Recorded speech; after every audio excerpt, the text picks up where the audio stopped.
வணக்கம். இன்றைக்கி நம்ம பார்க்க போகிற சமையல் ஒரு சூப்பரான சட்னி ரெசிபி தான் பார்க்க போகிறோம். இட்லி, தோசை, ஊத்தப்பம் அட்டகாசமாக இருக்கும் எல்லாத்துக்கும். வாங்க எப்படி செய்யலாங்கிறத பார்க்கலாம். இப்போ ஒரு பேன் எடுத்துக்கலாம். அதில் ஒரு 3 டீஸ்பூன் எண்ணெய் விட்டுக்கலாம். இப்போ எண்ணெய் சூடானதும் பார்த்திங்கன்னா ஒரு 12 வரமிளகாய் எடுத்திருக்கேன். எல்லாமே ரொம்ப சின்ன சின்னதாக இருக்குது. நார்மலான பெரிய வரமிளகாயாக இருந்தால் நீங்கள் ஒரு 5 எடுத்துக்கோங்க, கரெக்டாக வரும். இது எல்லாமே பார்த்திங்கன்னா குட்டி குட்டியாக இருக்குது. அதனால் ஒரு 12 எடுத்துருக்கேன். இப்போ இதை சேர்த்துக்கலாம். இப்போ இது கூடவே ஒரு 5 பூண்டு பல்லும் சேர்த்துக்கலாம்.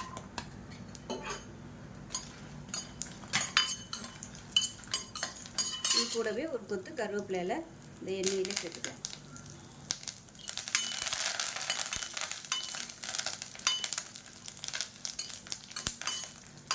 இப்போ இது கூடவே மீடியம் சைஸாக 2 தக்காளி, பெருசாக இருந்தால் 1 எடுத்துக்கோங்க போதும்.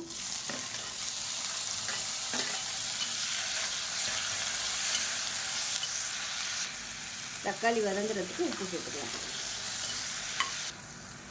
இப்போ பாருங்கள், தக்காளி நல்லா மசிய ஆரம்பிச்சிருச்சு. இப்போ இதில் ஒரு 1/4 மூடி துருவன தேங்காய் சேர்த்துக்கலாம். இதையும் சேர்த்து வதக்கி விட்டுக்கலாம். ரொம்ப வதக்கணும்னு அவசியம் இல்லை.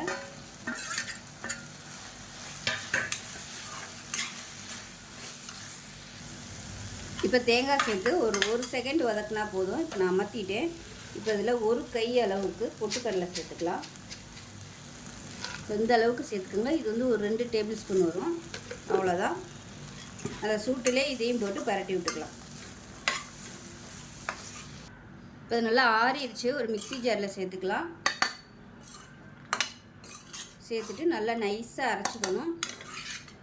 இந்த சட்னி தண்ணியாக இருந்தால் தான் நல்லாயிருக்கும் இட்லிக்கு ஊற்றி சாப்பிட. அதனால நல்லா நைஸாக அரைச்சிட்டு தண்ணி ஊற்றி கலந்துக்கலாம். வதக்கையில் உப்பு போட்டிருக்கேன், அதனால் உப்பு போடலை. இப்போ அரைச்சிட்டு பார்க்கலாம். இப்போ பாருங்கள், சட்னி நல்லா அரைச்சாச்சு. இந்த சட்னி தண்ணியாட்டம் இருந்தால் நல்லாயிருக்கும் இட்லியில் ஊற்றி சாப்பிட்றதுக்கு. அதனால் இன்னும் கொஞ்சம் தண்ணி சேர்த்துக்கலாம். இப்போ எப்பயும் போல் கடுகு, உளுந்து, கருவேப்பிலை, பெருங்காயம் தாளித்து கொட்டிக்கலாம். அவ்வளோதான், ஒரு சூப்பரான சட்னி ரெடி ஆகிடுச்சு. 2 தக்காளி இருந்தால் போதும். நல்லா ஒரு 6-7 பேருக்கு சட்னி வச்சிடலாம். இட்லி, தோசைக்கெலாம் பிரமாதமாக இருக்கும். செஞ்சு பாருங்கள். செஞ்சு பார்த்துட்டு எப்படி இருந்துச்சுங்கிறத சொல்லுங்கள். வீடியோ பிடிச்சிச்சின்னா லைக் பண்ணுங்கள், கமெண்ட் பண்ணுங்கள். சேனலை சப்ஸ்கிரைப் பண்ணுங்கள். பக்கத்தில் பெல் பட்டனை ப்ரெஸ் பண்ணுங்கள். நன்றி.